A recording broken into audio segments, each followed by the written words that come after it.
सेठ जगन्नाथ एक समृद्ध व्यापारी अपनी दुकान पर बैठे थे, लेकिन धन दौलत के बावजूद उनके मन में गहरी उदासी थी। उन्होंने गहरी सांस लेते हुए कहा, इस जीवन से तो मौत ही अच्छी है। उसी समय गांव के प्रसिद्ध योगी वशिष्ठ दुकान के सामने से गुजर रहे थे।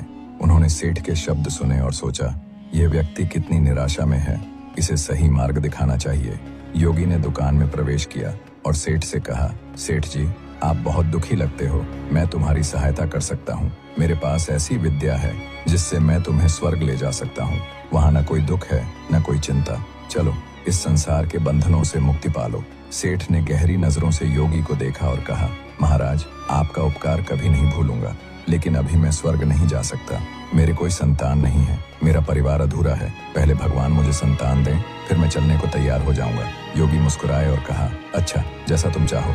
ये कहकर वह चले गए। कुछ वर्षों बाद सेठ के 2 पुत्र हुए। एक दिन योगी वशिष्ठ फिर दुकान पर आए और बोले, सेठ जी, अब तो आपकी इच्छा पूरी हो गई, चलिए अब मैं तुम्हें स्वर्ग ले चलता हूँ। सेठ ने जवाब दिया, महाराज, मेरे पुत्र अभी छोटे हैं, उन्हें अभी मेरी आवश्यकता है। वे बड़े हो जाएं, अपने पैरों पर खड़े हो जाएं, तब आप आइएगा।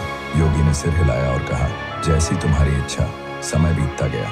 सेठ के बेटे बड़े हुए और व्यवसाय संभालने लगे। कुछ वर्षों बाद योगी फिर लौटे, लेकिन अब सेठ जगन्नाथ जीवित नहीं थे। योगी ने अपनी योग विद्या से पता लगाया कि सेठ ने अगले जन्म में दुकान के बाहर बंधे एक बैल के रूप में जन्म लिया है। वह बैल दिन रात सामान ढोने में लगा रहता था। योगी बैल के पास गए और बोले, अब तो तुम्हारे पुत्र बड़े हो गए हैं, चलो अब मैं तुम्हें स्वर्ग ले चलता हूँ।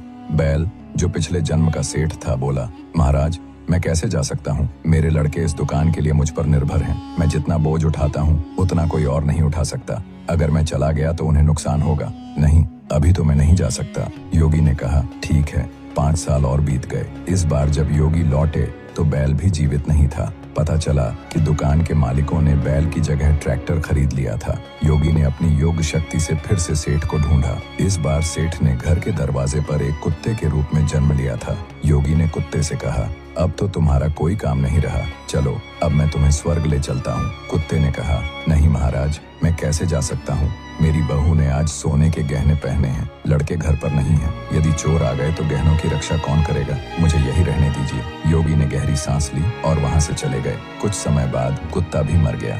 योगी ने फिर से सेठ की आत्मा को खोजा और पाया कि इस बार सेठ ने घर के पास बहने वाली गंदी नाली में कीड़े के रूप में जन्म लिया है। योगी ने कीड़े से कहा, सेठ, यह क्या हाल बना लिया है तुमने? चलो अब मैं तुम्हें स्वर्ग ले चलता हूँ। कीड़े ने चिल्लाते हुए कहा, नहीं बाबा, मैं यहीं खुश हूँ। यहाँ से मैं अपने पोते पोतियों को आते जाते देख सकता हूँ। स्वर्ग में जाकर मैं क्या करूँगा? योगी ने सिर हिलाया और कहा, यह मोह तुम्हें हमेशा नीचे गिराता रहेगा। जब तक तुम इस मोह के चक्र से बाहर नहीं निकलोगे, तुम्हें मुक्ति नहीं